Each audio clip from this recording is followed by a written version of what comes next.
All right, well, thank you for the invitation and for the introduction.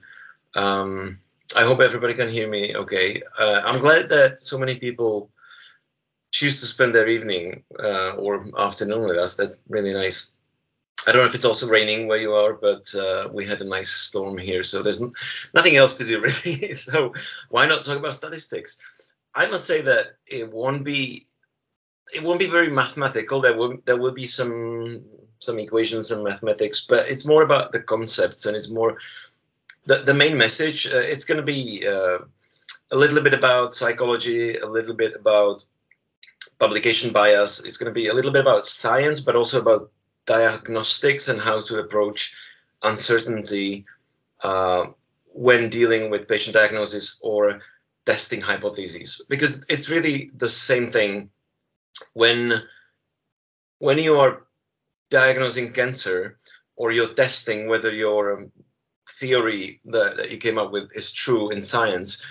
It's essentially the same thing. You are dealing with uncertainty and you are revising your prior beliefs.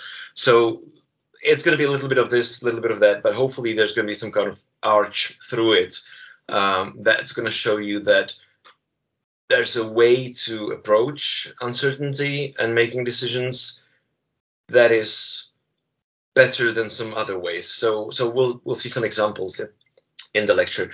If you have any questions or if anything is unclear, then just feel free to jump in and shout at me, and I'll try to explain. So for those of you who don't know me, which is most of you, I guess, I trained as a clinical pharmacologist after graduating from medical school, and I did that for some 16, 17 years, working as a consultant in clinical pharmacology.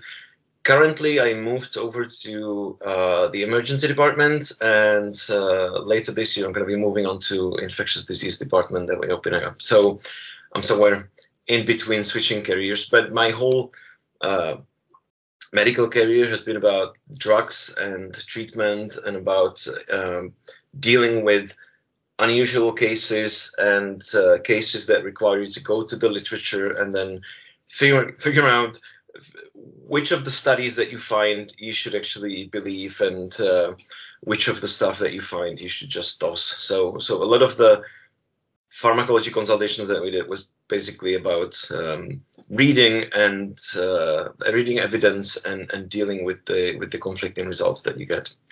So you could summarize my whole career as insignificant significance. I keep switching and looking for something to do.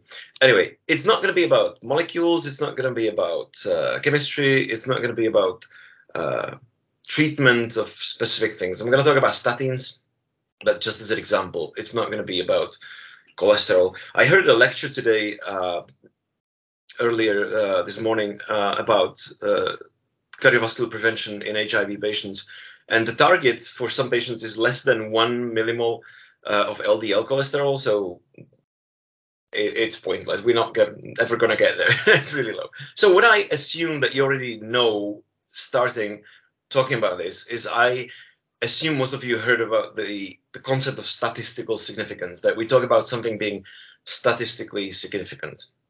I'm going to try to explain that statistical significance doesn't necessarily mean what most people think it means, and that statistical significance is not necessarily the main type of significance that we should be looking for. I'm going to talk about the p-value a lot, and I'm going to talk about the p-value in a really bad light, and I'm going to complain a lot about the p-value because it's a horrible thing that poisons medicine.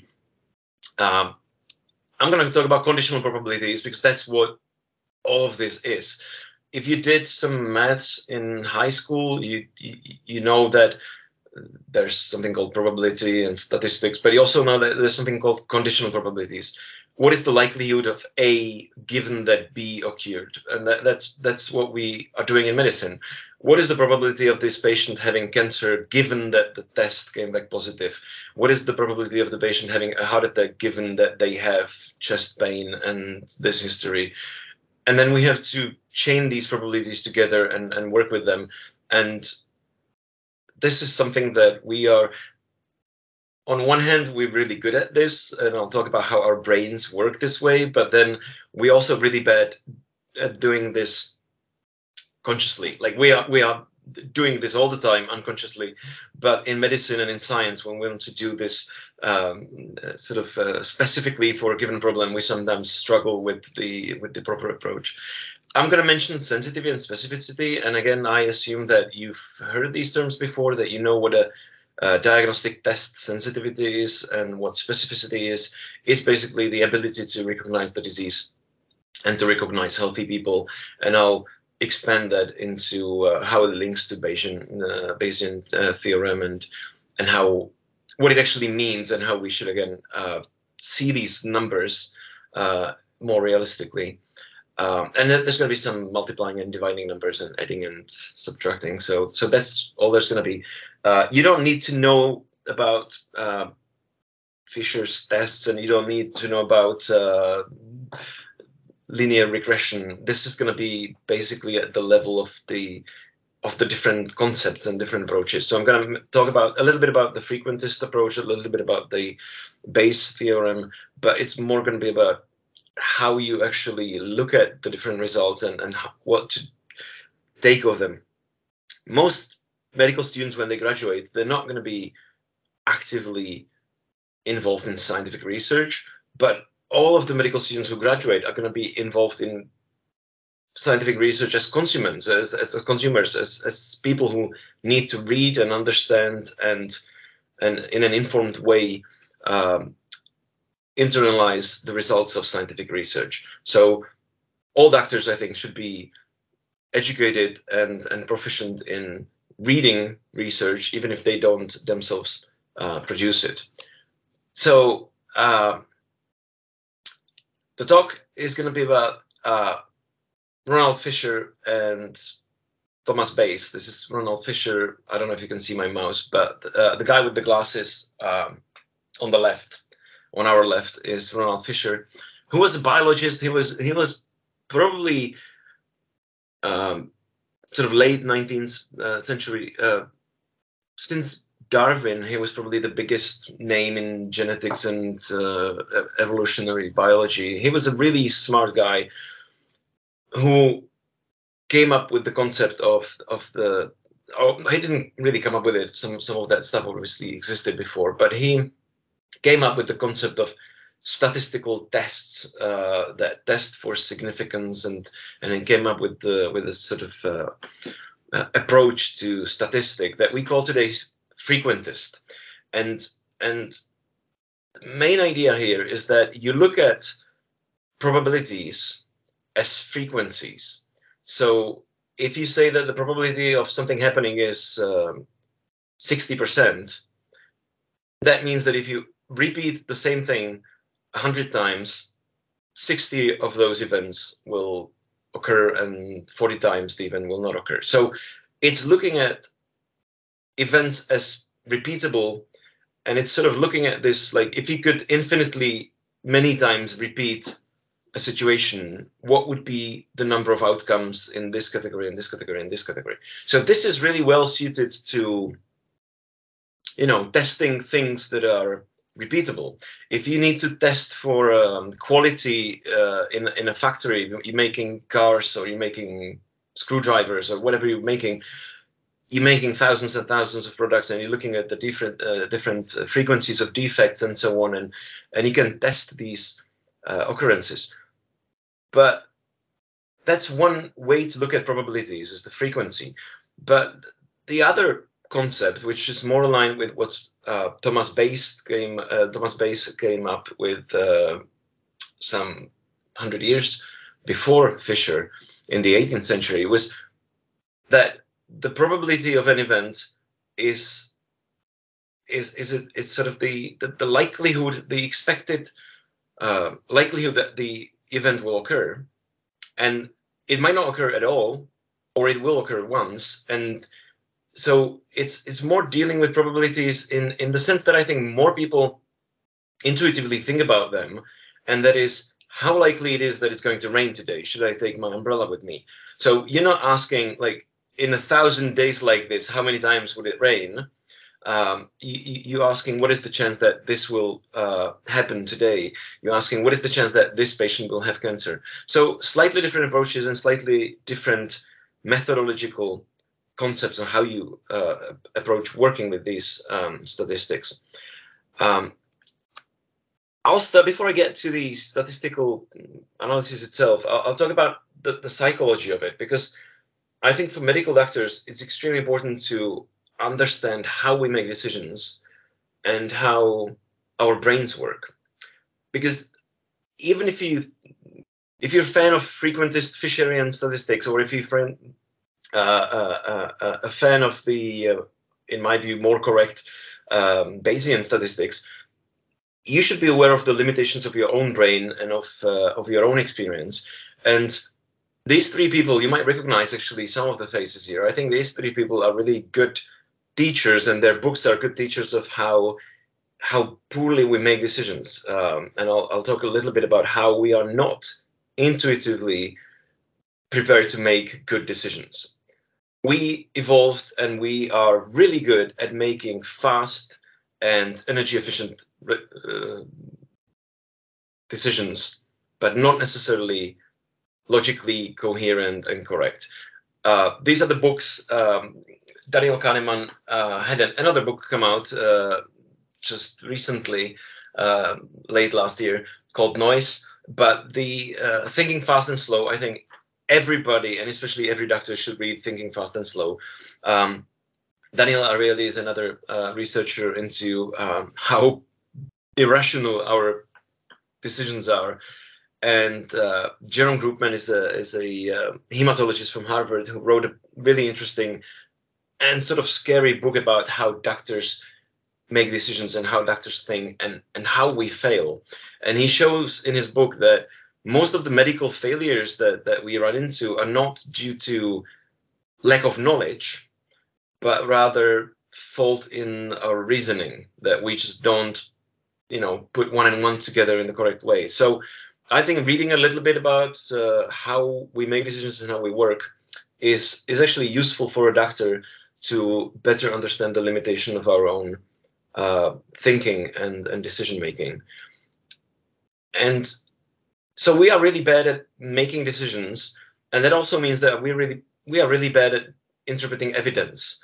And this is not just medicine. The justice system is the same victim to our poor decision making, and I'm sure you're aware of many cases that have been ruled in sort of contrast to the reality, just because lawyers and judges interpreted the evidence in the wrong way. That there have been many cases where evidence that mathematically clearly went against the guilt of the accused was seen as confirming the guilt, because people just don't intuitively grasp how the evidence that they are presented changes the likelihood of the patient being sick or the accused being guilty. And so approaching these decisions as something that requires effort, that requires system 2, in Kahneman's words, is a good habit. Like if you have a new piece of evidence and you need to fit it into what you already think about the patient, or if you have new data in your experiment and you need to fit it into what you think about the plausibility of your hypothesis, then this is something that we should be doing with effort and with sort of proper training. Why are we so bad at this? Like, I'm sure that you know that there are lists and lists of biases that we are victim to, and that when we make everyday decisions, we just wing it, and we just sort of go with the first thing that occurs in our brain, and we don't really put much effort into making decisions and evaluating evidence, which is fine in everyday life. But when it's life or death decisions, when it's healthcare decisions, maybe we should give it a little bit more effort. I'll just go through some of the main ones that I think are worth keeping in mind. And I'm sure that you've heard of many of these. Illusory truth effect is the fact that if you heard something many times, you tend to believe that it's true, even if you have no good reason to believe it other than that you have encountered it several times. This is evolutionary, again, based in the fact that things that you have seen many times don't usually pose danger. So something that you encounter often tends to, in our brain, be classified as friendly and true, even though it has nothing to do with it being true. So this is, that if you repeat a lie 1,000 times, it really does become truth in patients' brains. Availability bias is something that in medicine is quite common, a problem that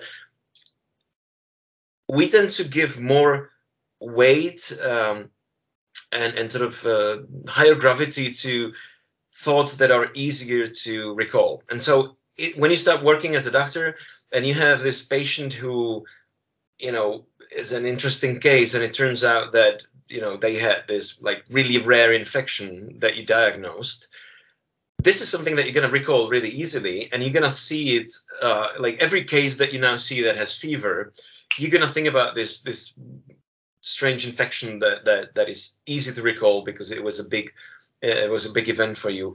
If you see a really bad car accident, you're going to overestimate the frequency of car accidents and so on. So the ease with which we recall stuff tends to give credibility and increases our own belief in the likelihood of that event. Anchoring bias is something that shops and people who sell stuff to us use all the time. You can use it when you're dealing with your bosses and you're asking for a raise, or when you're negotiating your first salary. If you start from a really high number, then that's going to be like if you're negotiating your salary and you say, I want 100,000, even if the final result is going to be 20,000, the discussion started with 100,000. So any number that's going to be discussed is now being in your brain compared to that anchor. And this works really well, even if people are consciously aware of the fact that the anchor is not related to the thing being discussed. This has been shown many times, and I did it with our own students just for fun, when you ask them for a random number and then you ask them to guess how old Gandhi was when he died, and the people who gave you a higher random number will guess higher age of Gandhi, and so on. So our brains tend to be affected by the previous thought, and this is also true when thinking about diagnoses. Confirmation bias. This is one that, as you probably are aware,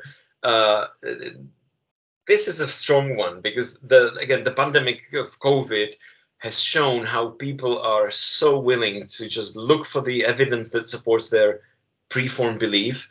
And we are really bad. And this is, I think, everybody, if you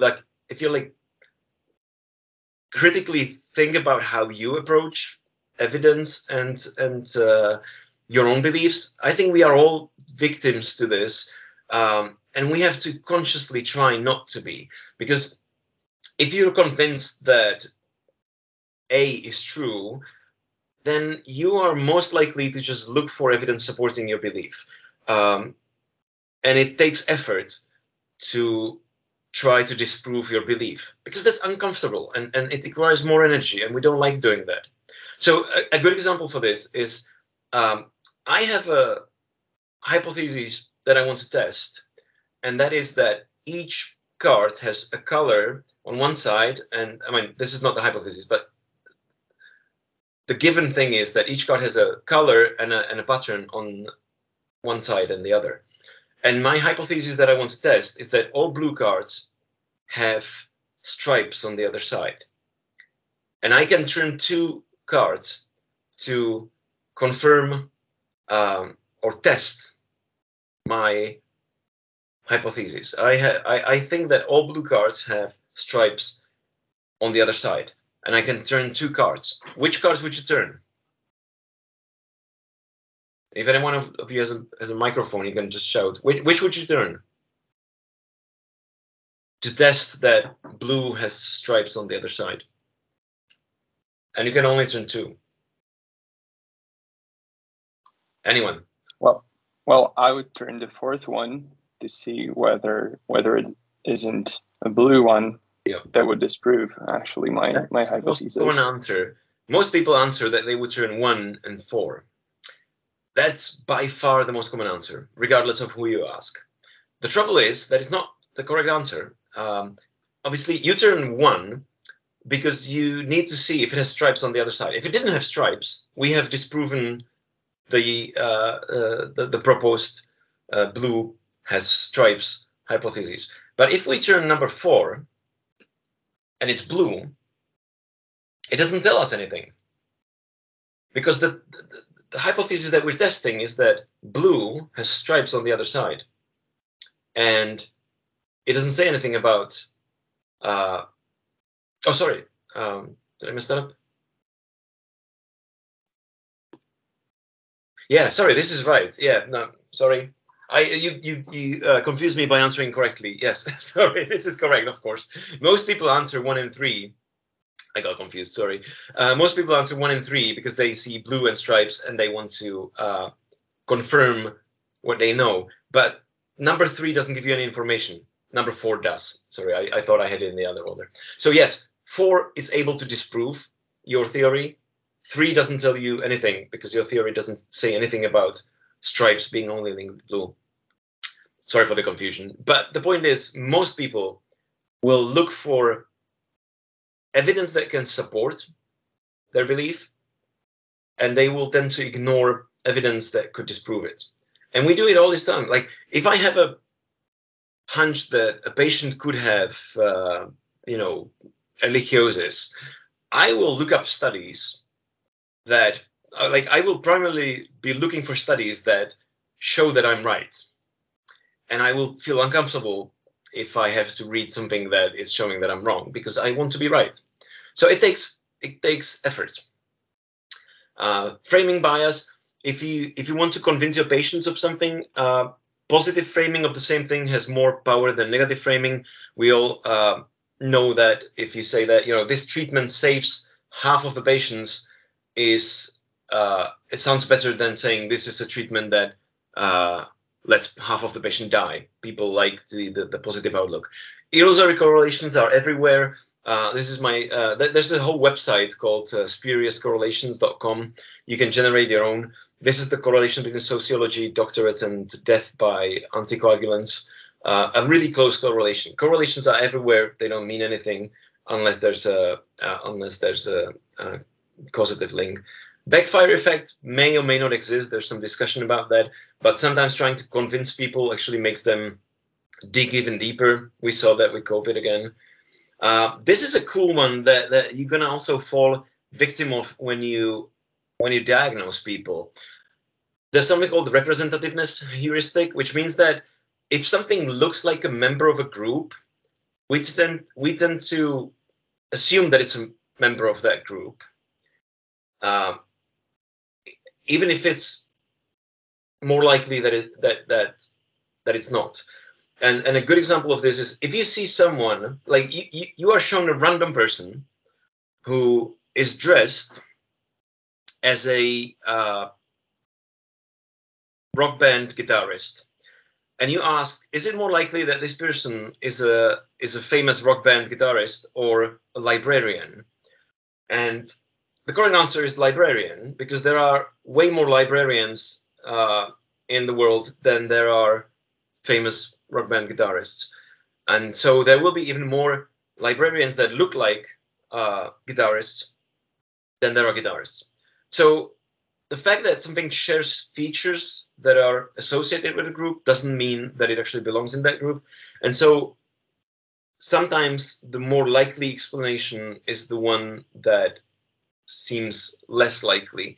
And it all has to do with the actual frequencies of these symptoms or of these signs.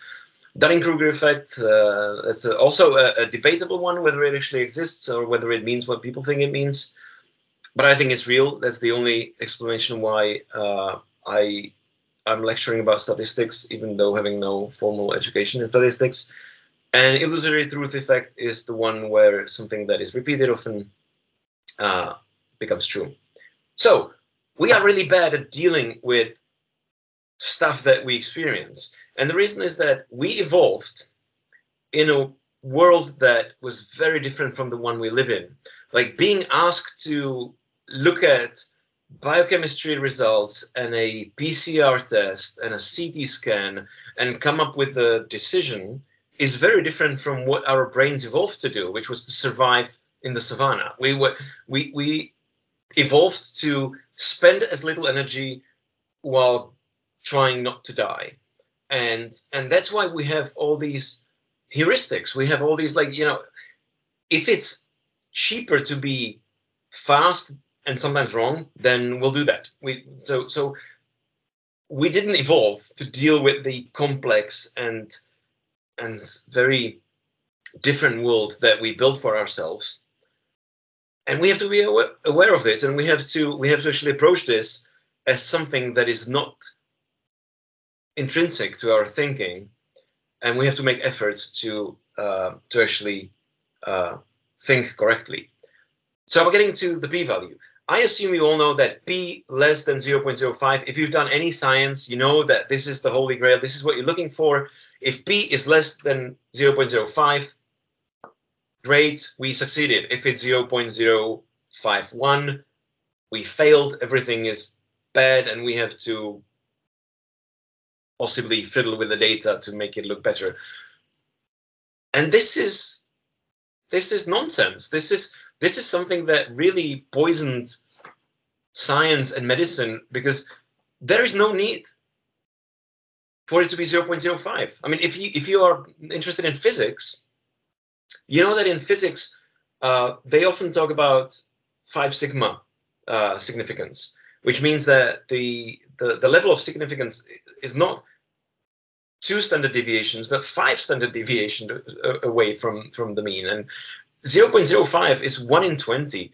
And the reason why it's 0.05 is that Fisher said over 100 years ago that 0.05 is a neat number to use. And somehow it evolved into this threshold where anything below it is true, anything above it is useless. But it's a continuum, and there's no need to assign some magical properties to this 0.05. And physicists would laugh at you for thinking that 0.05 is a threshold for significance. I'll talk a little bit in a couple of slides about what the p-value actually means, because most people think it means something different from what it actually means. But first, I'll show you the difference between statistical significance and clinical significance on a example of statins and their adverse effects. Statins are anti-cholesterol drugs that we all will eventually need to take, because the LDL targets in cardiovascular prevention are getting so ridiculously low that nobody is able to get there without taking statins.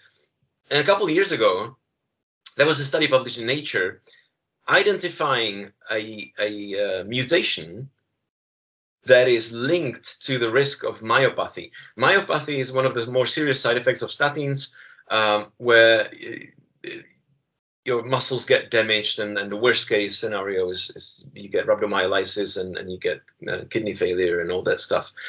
So they identified a gene or a mutation in a gene for one of the organic anion transporters that is linked to this side effect. And if you can read it there, the p-value is 4 times 10 to the minus 9.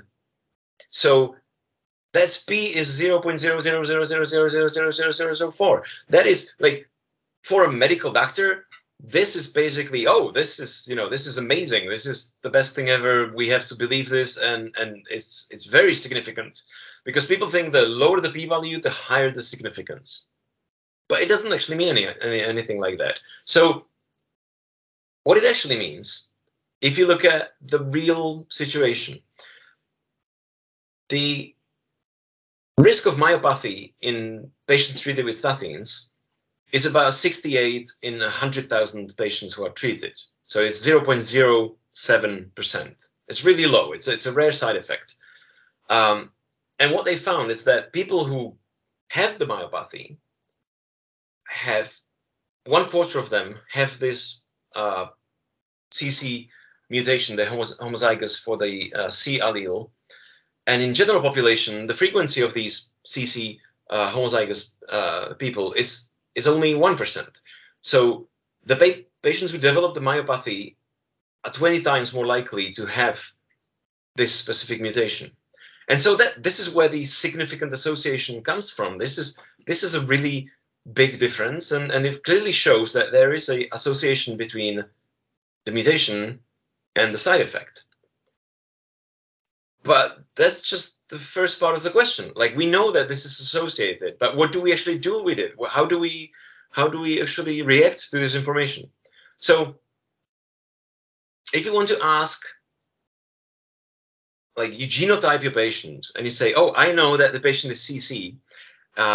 What does it actually mean for the risk of myopathy? And some of you might recognize this equation on the screen now, which is the Bayes theorem. So P stands for probability, and the thing in the parentheses is the probability, the event that we are talking about, and the pipe, the vertical line is a notation for the conditional probability. So P, NP, vertical line CC means probability of myopathy given that the patient is CC, right? So, and this P, CC, and P means probability that the patient is CC given that they have a myopathy. So this notation is used to when we talk about conditional probabilities. A given that B is true. So the thing that is after the vertical line occurred, and we are asking what is the probability of the other thing occurring given that the other one is true. And so if you rearrange this, you can calculate the probability that the patient will have myopathy given that we know that he has this genotype. And we know this, the probability of the CC given that patients have myopathy is 25%. We know the frequency of myopathy overall, that's the 68 out of 100,000 people treated. And we know the frequency of the CC mutation in the population, that was 1%. So if we plug in the numbers, we get 1.7%. So if you genotype the patient and it comes up as the high-risk genotype, the risk that the patient will develop a myopathy is 1.7%. So that's not a very high risk. But what if the patient is not a CC patient? What if he doesn't have the high-risk genotype? We can do the same thing. This broken line here, this is for not. So this is probability of not myopathy given that the patient doesn't have the CC allele. And you see that now the probability of the patient not developing myopathy given that he doesn't have the high-risk genotype is 99.95%. So that's a really high probability. So do you think this test is useful? Would you genotype your patients to get this information? Would it change your approach to treatment? Well, if you look at it, you might recognize that even though the notation is weird, it's actually stuff that you know from statistics or biophysics.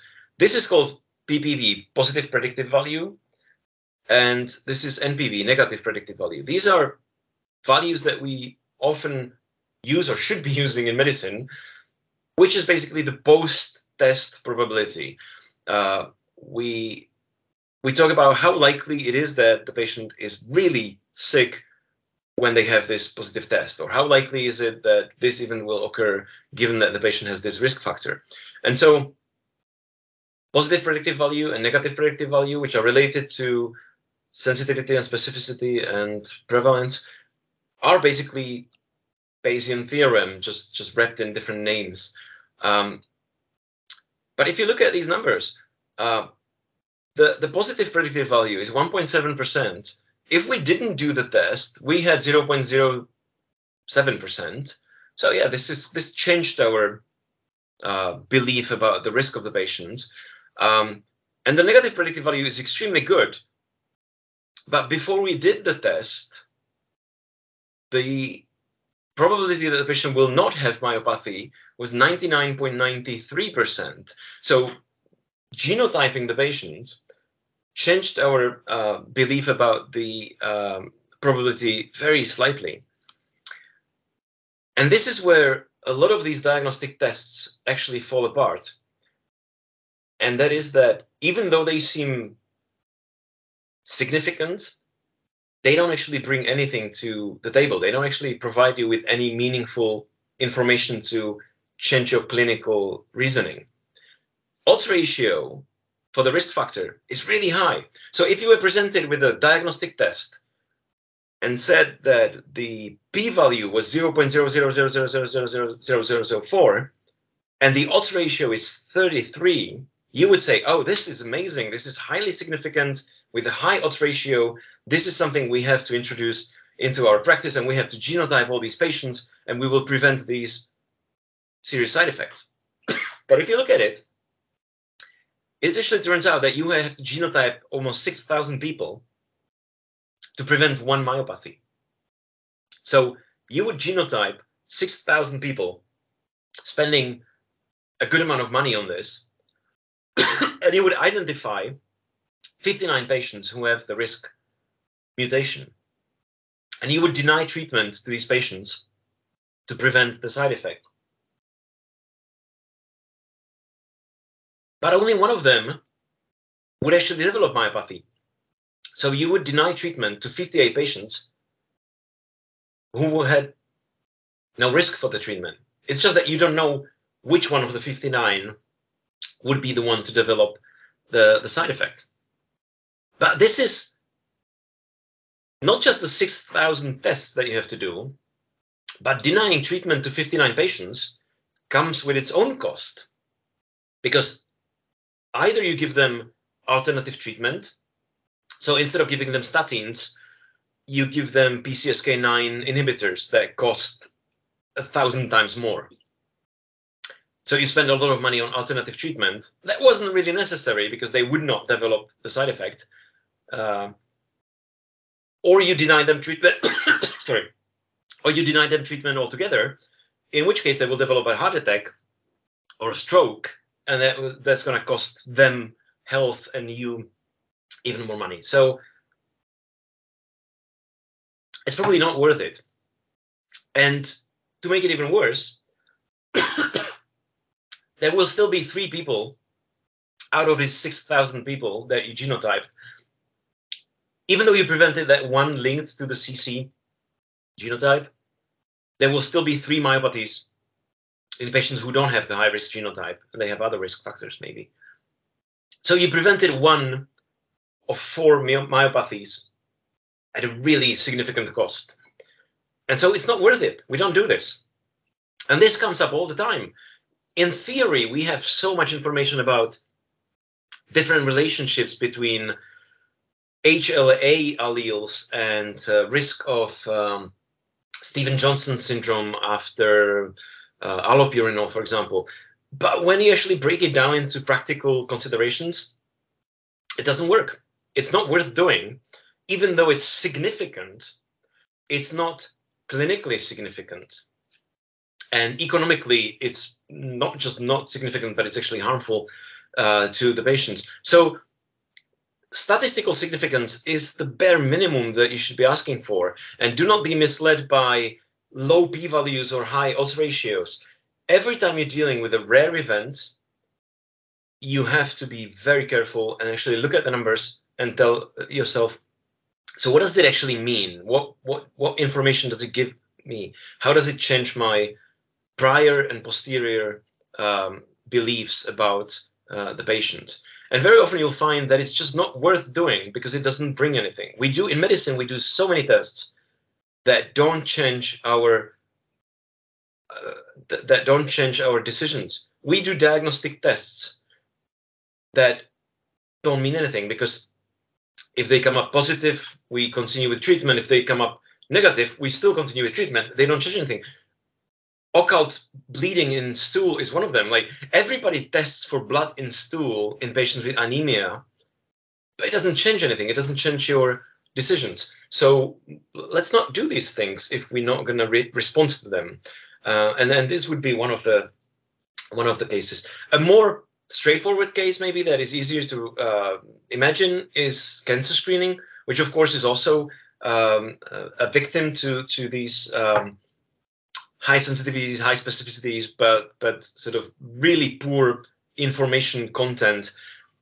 If you have a prostate cancer screening test that is 99% sensitive and 85% specific, which is a really good test, like we don't usually have tests with this good parameters. You randomly select the person off the street and you test them positive. What is the probability that this person actually has prostate cancer? Well, again, if you look at the numbers and if you look at the prior, which is the overall prevalence, this is the PPV formula you probably saw if you had any statistics, which is the parameters of the test and the parameters of the population. Sensitivity and specificity, the how good the test is at recognizing healthy people and sick people.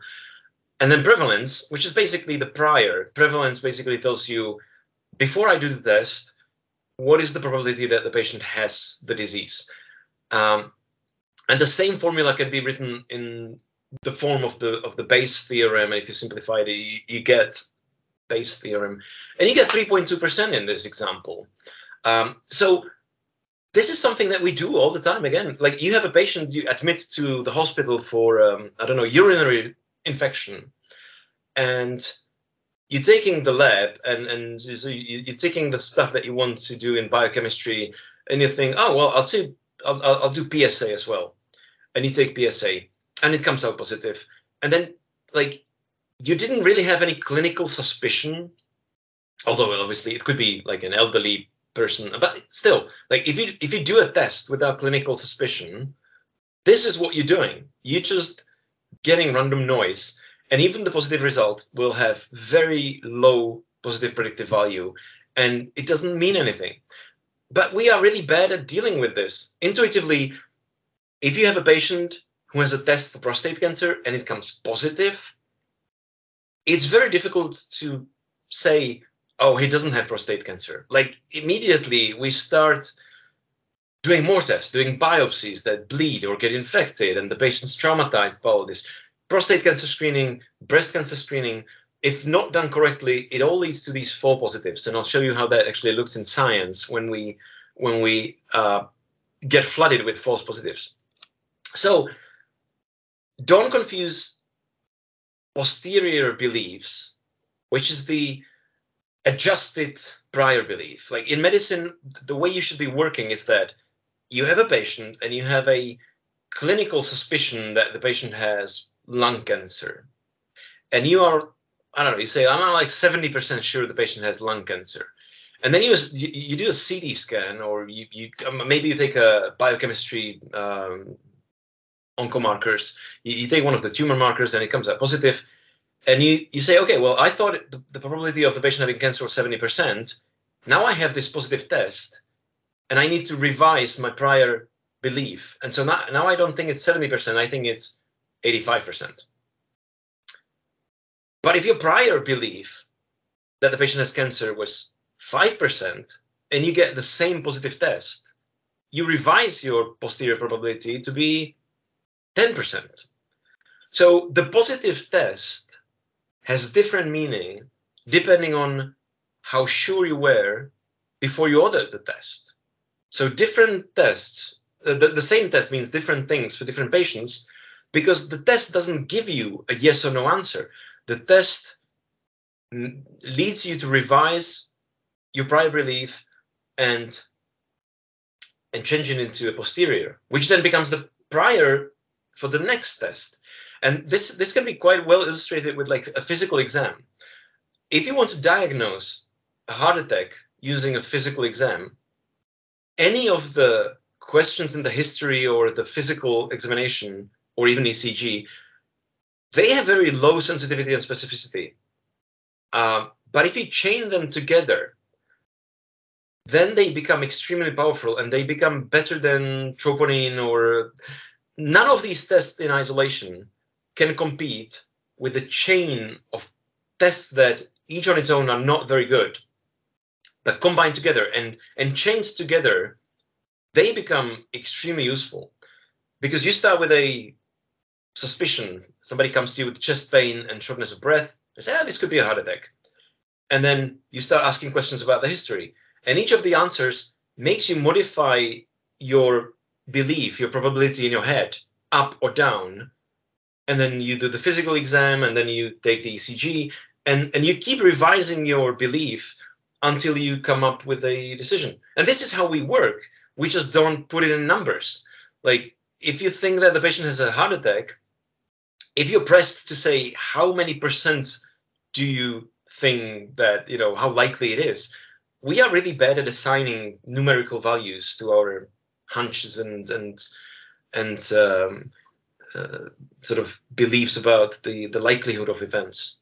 But there's ways to find these numbers. There's ways to look up the frequencies. There's ways to actually look up the likelihood ratios of different tests, and then you can use those to actually work with this a little bit more quantitatively, rather than just somehow intuitively, thinking, this is, because then again, if you do it just intuitively, you are vulnerable to all those biases, because you might be, you might be more likely to believe that pain in the left arm is more suggestive of myocardial infarction than other types of pain, and then you give it more value than it deserves, and so on. So there's a way of doing this quantitatively, but it's more difficult, and it requires more time and more effort. The p-value that we see so often, not so much in diagnostics, obviously, but I mean, when you read any study, you're going to come up on p-values. P-values are not what people think they are. Your belief in a scientific theory, or your belief in a diagnosis in a patient, is what we call the posterior probability. You did the test, and the probability of your hypothesis being true given the data that you see. This is what we are asking. This is the question that we're asking. The p-value of 0.05 or 0.01 is actually the converse. It's the probability of seeing the data that we see, given that our hypothesis is true. So this is a whole different question. But most people confuse this, and it's you might be aware that in statistics this is not an allowed. This is sometimes called the prosecutor fallacy, or this is something that we tend to do, but is incorrect reasoning. We think that if something is likely to occur given something else, that it works the other way as well, and it doesn't. There's a famous quotation by our former president, Václav Klaus, when he was giving an interview, and he told the journalist, he was explaining something, and he said, "You are asking me something different from what I'm answering." So this is what we do with statisticians. Like, they give us an answer to a different question. We give them our data from our experiment, and we ask them for statistical analysis, and they give us back the p-value, and we tend to see it as the probability that we were right. But it's a different question. They answer the question that we are asking them, even though we don't know it, but the question that they answer is how likely it is that I will see the data that I see if my null hypothesis is correct. And this is very different from how likely is it that my theory, my hypothesis is correct. So the p-value is not the answer. The p-value is a statistical tool. It's a crutch that we use to, yes, it gives you some information. It tells you a little bit about if you are correct or not, but it is not the answer to a question. It's not the probability that you are right. And it definitely isn't that if it's less than this, it's the divine truth. And if it's more than this, then, we put it away and we pretend we never did the experiment because it's an embarrassment. there's no reason to think that there's a magical line that separates true facts from random chance. And this is how we, unfortunately, especially in medicine, how we work with p-values. We just tend to give them this magical power that they don't have. There's a whole Wikipedia article on just the misuse of p-values, and it's a big theme in let's say the last 10 years. This is something that is more and more discussed in science and in biomedical science. The p-value is misused and abused by the scientists because we need to get our PhDs, we need to get our tenures, and p-value is the way to get your publication, because if the p-value is not low enough, there's no publication. If the p-value is low, then it's significant, then it becomes interesting. And this is not true. So the p-value is not the probability commenting on the likelihood that you are right. The p-value is also not the probability that the observed effects are due to chance, which is how some people who try to see it more correctly see it, but this is also not true. The p-value is not telling you that how likely it is that what you're seeing is a result of chance. The 0.05 or 0.01 doesn't mean anything. So unfortunately, it means a lot for publication, but this is just the convention, and it's a really bad one. There's some push now for people to actually, besides reporting p-values, report the prior probability that the hypothesis is true, which is going to be interesting how they go about this. But 0.05 means nothing. And if the prior was low, the posterior will be low. So if you come up with an, I'll show that on a graphical slide, but it doesn't really mean much. It's just a convention that we use. Okay, it's in this bit here that it's more likely that it's actually true, but it's not the probability. And p-value also doesn't tell you anything about the size of the effect or the clinical or real world importance of the effect. And so studies that report lower p-values really don't, like, they're not more important or better. It typically means that they have a higher number of subjects. They tend to be the bigger studies. The bigger the study, the smaller an effect you can show with statistical significance in these types of tests. So obviously cardiology studies, statins, the studies on statins that have 14,000 subjects in them, they can show that the difference in, and they did show that statins are, that's a whole can of worms. If you look at the studies, because the studies are so huge, a lot of the effects that were shown there to be statistically significant are just what's called p-value fishing, where you just look at all different things that you could come up with that the study was not designed to look at, and then eventually something will come up significant, and then you publish that statins improve the battery life of pacemakers, which is a complete nonsense. But in one of the studies, the patients on statins had a slightly better battery life of their pacemakers. So the bigger the study, the easier it is to show that something is significant, but it doesn't tell you about if it's actually important. Or there's a drug on the market, tinarizine, that has a statistically significant effect on ejection fraction of the heart in patients with heart failure. It is statistically significant at 0.01, but it's 1%. The effect is 1%. So instead of having an ejection fraction of 25, your ejection fraction is now 26. It's, you know, it's not life-changing, it's not life-saving, but it's statistically significant. And so in the marketing materials, you see that, oh, this drug has been shown in a prospective randomized controlled clinical trial, placebo-controlled, that it statistically improves, statistically significantly, and then p less than 0.00, whatever, improves ejection fraction in patients with heart failure.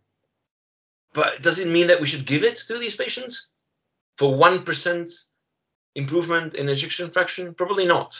Depends on the price, depends on what other effects it has. But the statistical significance itself doesn't mean anything. And to make it even worse and more depressing, p-values are inflated by a really bad malpractice that we do in science. Not just biomedical science, every science suffers from this, and that's publication bias. Imagine a situation where you are doing an experiment, you're testing a new drug. Let's say you're testing a new drug to treat a disease, and you test it on a group of patients or a group of subjects, and it doesn't work. And a lot of them get really sick. And so it didn't come out statistically significant, so you never publish it. But you repeat it, and it doesn't work again. And then you keep repeating it, it doesn't work, and it doesn't work. And it doesn't work, and you keep repeating the same study all over again, and then you do it 20 times, and the last time, the 20th time, it works. And you publish the last attempt, you publish the last experiment, and you stay silent about the fact that it took you 20 tries to get the result that you published. Now, would you agree that this is unethical, that this is fraud? That, like, most people would agree that this is not how it's done. Like, if you repeat an experiment over and over again, and then you publish the one that came out positive, statistically significant, well, you are lying and you are committing a scientific fraud. But unfortunately, and you get your publication, right? But the thing is, we actually do this all the time, collectively, because by not publishing negative results, we do the same thing. It's just that there's a lot of us who are involved and complicit. 20 different scientific teams all over the world test ivermectin for COVID. And 19 of them find out that it doesn't work, and they toss it because there was no reason to think that it works in the first place, so they disregard the results. And one of the teams, by chance, by random chance, gets a statistically significant result, and they publish it.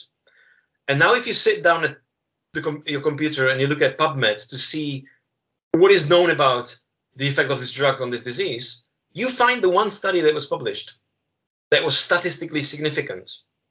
And you never know about the 19 identical experiments that were done that never got published.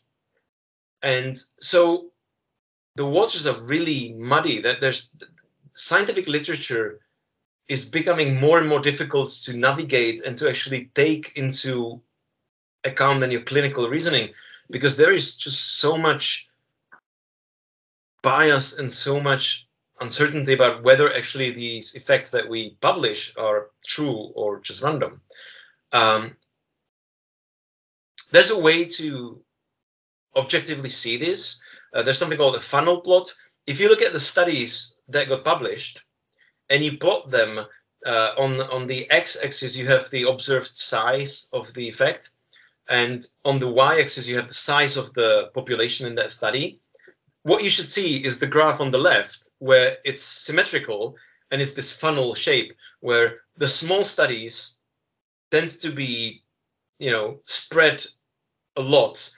Some of them say it works very well. Some of them say it doesn't work at all, or that it does the opposite.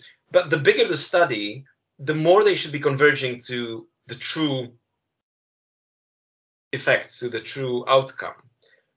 And if everything got published, then you would see the studies randomly spread through the space. But what you often see is that the small positive studies get published, but the small negative studies don't get published.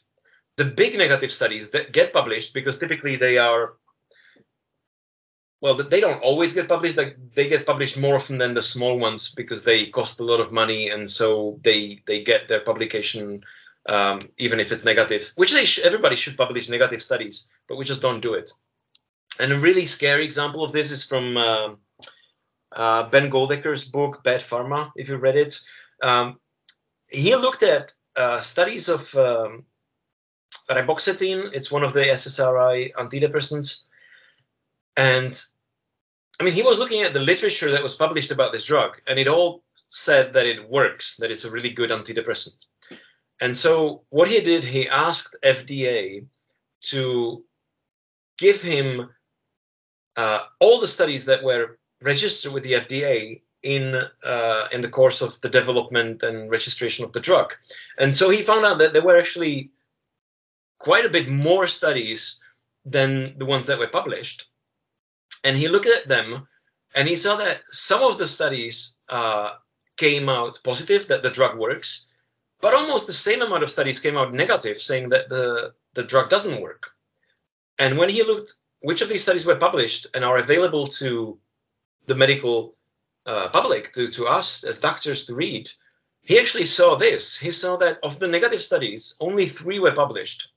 And if you look at the positive pile, some of the negative studies were actually published as sort of giving the illusion that the drug actually works. So they published in a way that was misleading and that made the drug look better than it actually was. So if you are the FDA, this is what you see. If you are a medical doctor prescribing the drug, this is what you read. And this is your view of the reality of the drug. And so there's a huge pile of studies that are negative that we never get to see.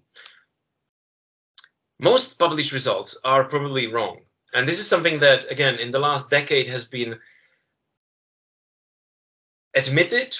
And there have been some really high-profile publications on this in Nature and BMJ, and people are starting to talk about the fact that most of the stuff, especially in basic research, but also in clinical research, most of the stuff that we publish is just rubbish, and it's just muddying the water even more.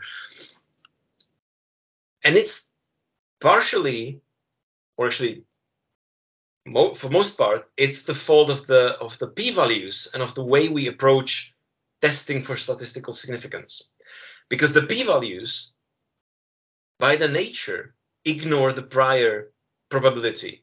So if we test everything, we test every nonsense, we're going to come up with false positives all the time.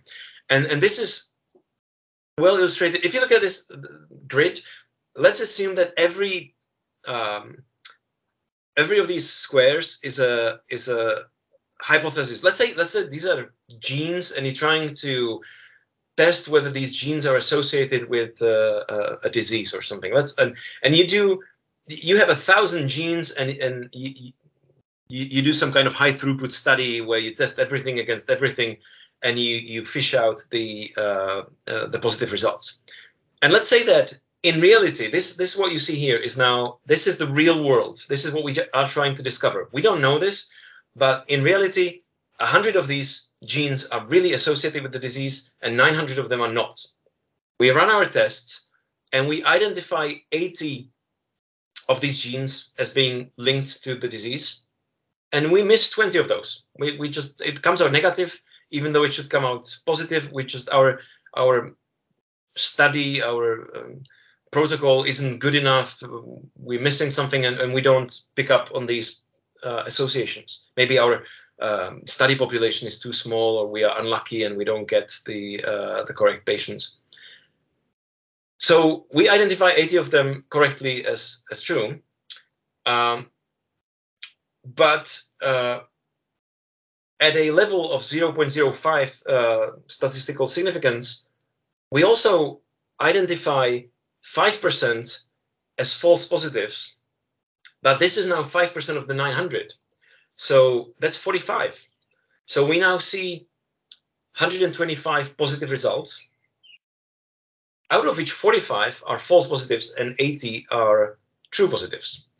So again, if you go to the literature and you look for studies that show association between different genotypes and this condition, if the prior probability was that 10%, as in our case, then you have 36% false positive rates. So for all the studies that published that this gene is associated with this disease, more than 1/3 of them are wrong. And this was with 10% prior. What if the prior is only 1%? What if only 1% of the genes is really associated with the disease? Well, then almost 90% of the positive results will be false positives, and only 8 of them will be true positives. And this is what we're doing.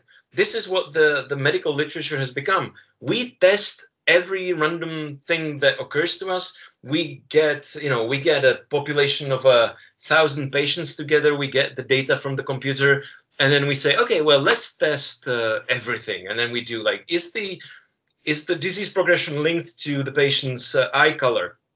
Is it linked to their shoe size? Is it linked to the maiden name of their mother? And then you do all these tests, and you do your t-test on all of them, and then you publish the ones that came up positive, and you ignore the prior probability. How likely was it before you started? What was your conviction about the probability that the lymphoma progression was linked to the patient's mother's maiden name? But it came up with a positive t-test, less than 0.05, until you publish it. And this is how we end up with most studies, especially most small studies, most sort of the studies that we all have to do so that we don't lose our job. We have to publish at least 1 or 2 impact factor studies a year. So everybody does anything they can to tweak their data. And this would be, by the way, these numbers that you're looking at on the slide, this would be true if all the studies were perfectly executed with no other biases, with like no other failures, no imprecise measurements, no biases in evaluation of symptoms. This would be true if everything else was pristine and perfectly executed and with no other sources of error and no other sources of biases, which is obviously not true, right? People will toss out outliers because if they exclude them and they come up with an excuse why they excluded them, or they just straight out lie about it and they never mention them, then the p-value becomes positive and it gets published. So there's a lot more fraud and misleading manipulation behind it than just the statistical chance that we're talking about with the t-test. And so the reality is even worse than what you see with these red and blue squares. So most published results are false positives. And if you went to PubMed, especially with COVID now, this is brilliant. COVID gave us a really good lesson in this. COVID gave us decades worth of teaching material for critical appraisal and study design and epidemiology, because the stuff that got published, just trying to be first, just trying to be, we have to publish it now before anybody else does. So much crap was published, so much misleading, fraudulent stuff was published that we're not going to recover from this. The well has been poisoned, and actually finding out the truth is impossible now. And also the studies are published in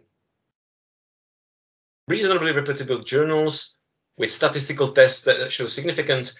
And with people with confirmation bias, it gives them ammunition, right? If somebody wants to show that ivermectin works, they will find studies that show that ivermectin works. If somebody wants to show that isoprinosine works, they're going to find one misleading study showing that it works, but it's statistically significant, and so on. On the other hand, the upside is that if you find a study that says that it doesn't work, it's very likely that it's true. The negative results are almost always true. That's the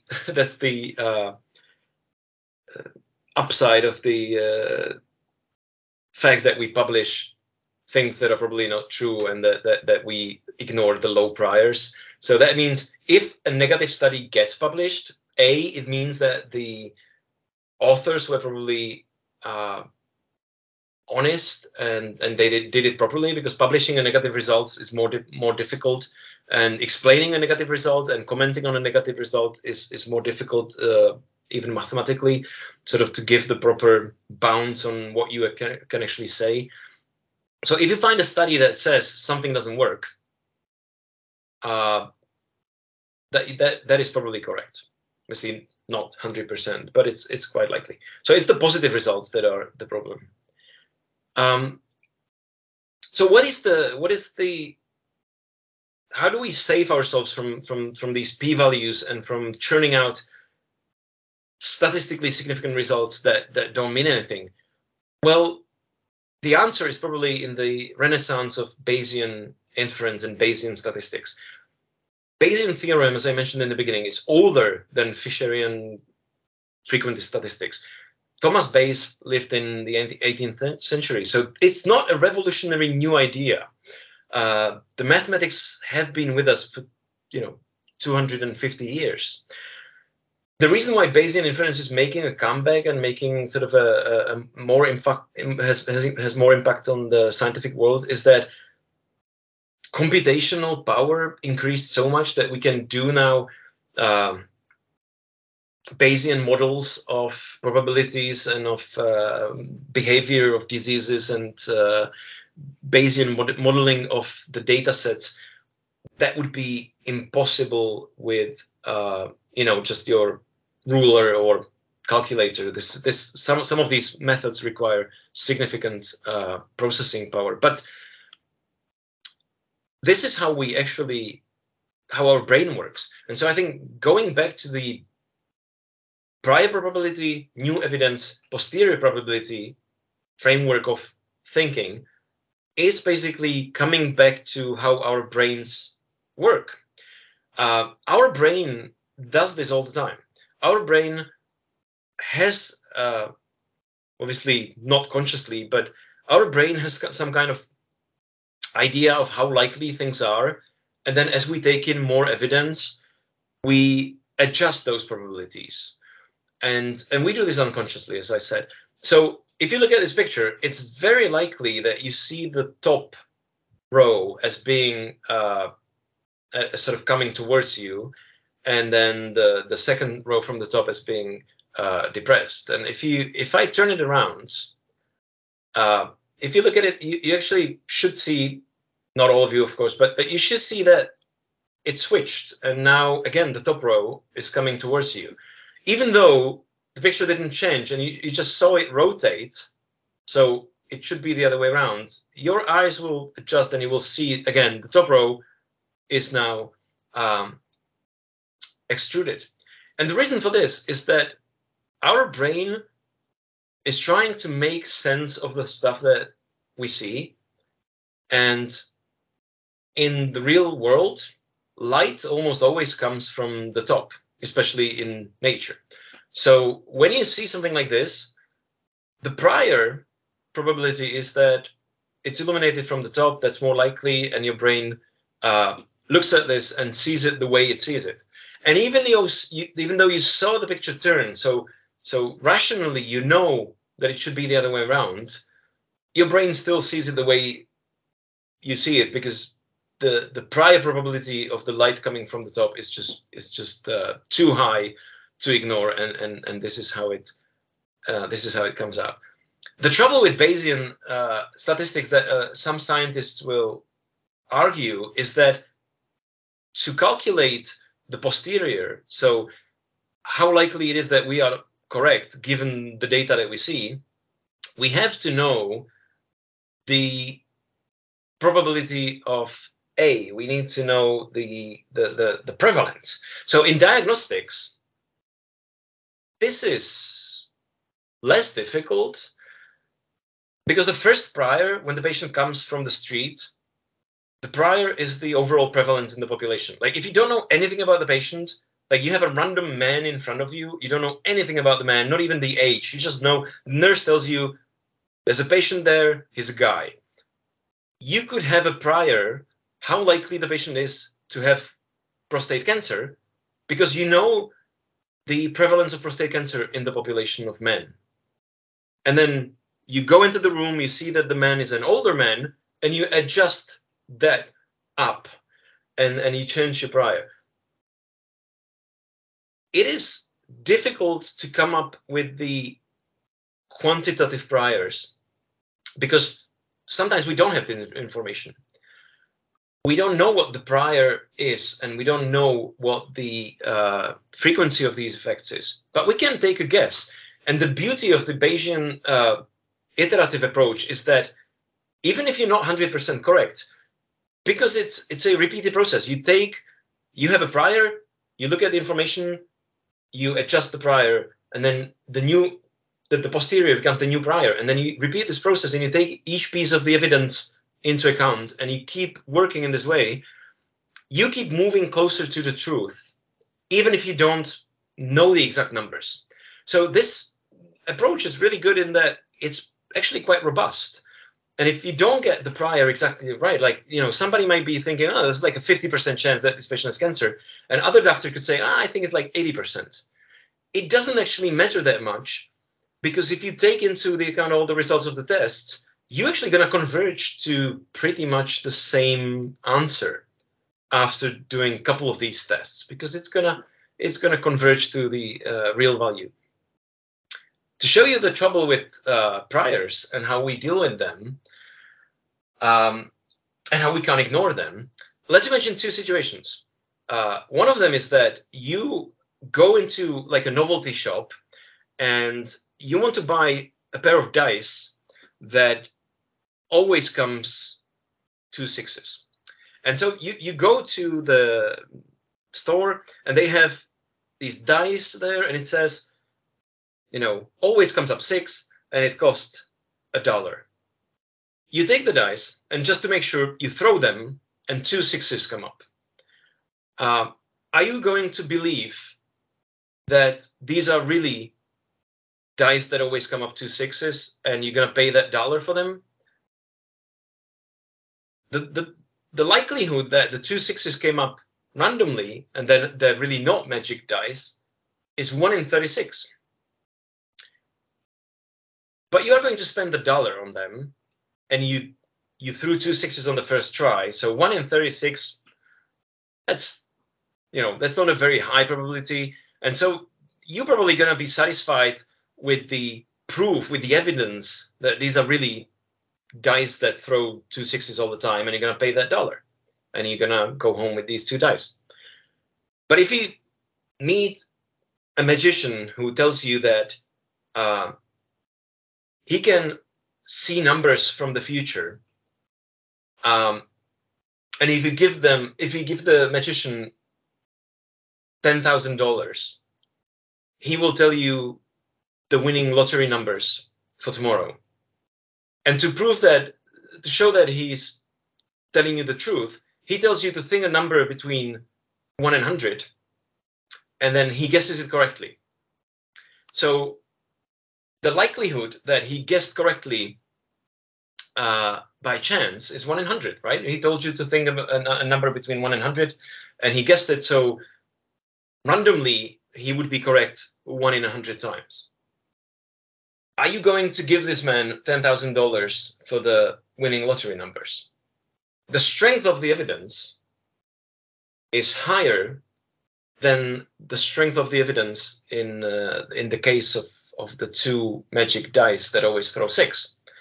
But I would assume that most of you would believe that the dice are what they claim to be. But I hope that most of you, if not all of you, of course, would not believe the man that he can see numbers in the future. Because the prior of a novelty shop having dice that always throw 6 is quite high. This is how they sell them, and the cost of getting them wrong is very low, because even if they're not, even if they are not what they claim to be, you just spent $1 on something that, maybe you just got a perfectly fine pair of dice that you can use in other games. So you didn't lose that much. But giving $10,000 is a high cost for something that had an extremely low, even, close to 0 prior. Nothing is 0, nothing is 1. There's no certainty in the world. Nothing is completely ruled out, nothing is completely certain. But we can agree that the prior probability of this man being right is close to 0.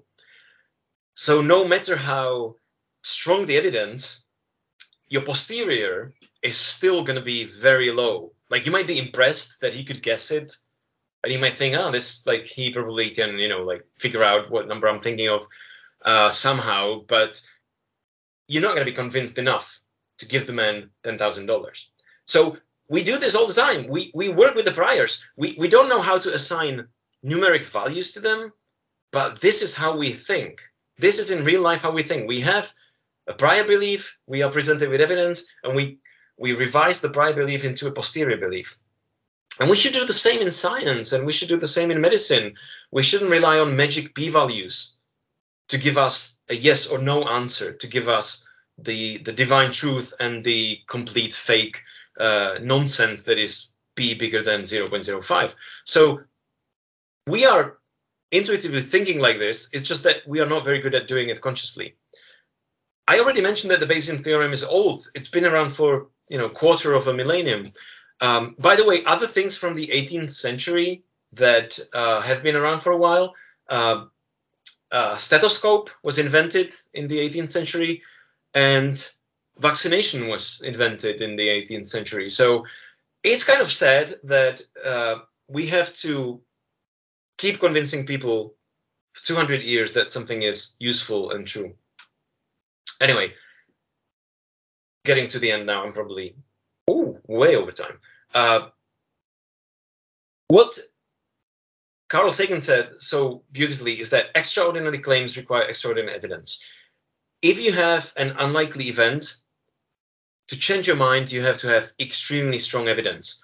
And so this is how we should be thinking about testing hypotheses. I'm gonna skip this. And Bayesian approach is the way to go. Think about it as slicing realities and discarding the ones that are no longer likely and working with the new reality, and then again changing that with the next piece of evidence. So if you have, this is the reality, some people are sick, some people are not sick, some people have positive tests, some people have negative tests. You do the test, it comes out positive. And so now you disregard that part of the reality, and you are dealing with a reality where the test is positive. And you see that, well, yeah, the patient is now more likely to be sick, but it's still 3 out of 7. So it's still not, this patient is sick. And so you do another test, and then again, you slice it more, and then you keep revising your belief. This is how we should work. So to conclude, finally, statistical significance is important. It's something that we need to do in science, but there's better ways to do it than p-values, confidence intervals, Bayesian modeling with distribution of probabilities. These are all much more useful. If you're testing a hypothesis, a Bayesian approach could give you an answer saying like, it's 80% probable that the effect size is between this and this. And so it doesn't give you one answer. It doesn't give you yes or no. It doesn't give you true or false. It revises your beliefs. It helps you move along on the road to discovering the real value, the real truth that you're trying to find out. So this is a more honest approach. So statistical significance, we can do better than p-values. But even if we do better than p-values, the next step is clinical significance. Is this really something that is worth doing? Is this something that will significantly and meaningfully change the patient's life or health? And the next step is individual significance. You can have a study that shows without any doubt that this effect is statistically significant. It could be an effect that is considered clinically significant because it does improve whatever you're trying to improve in that patient.